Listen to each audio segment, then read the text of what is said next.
So in terms of minimally invasive surgery, the one that I'm most familiar with is aortic valve replacement.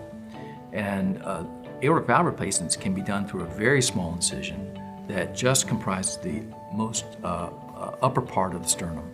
So a complete sternotomy is not required. A very small, maybe 3-inch incision at the very top of the sternum is all that's needed.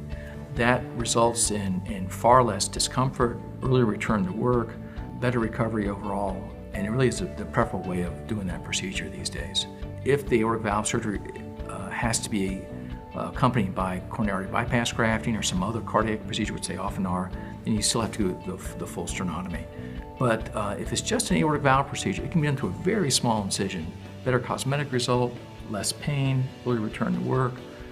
It's really a superior procedure in my opinion.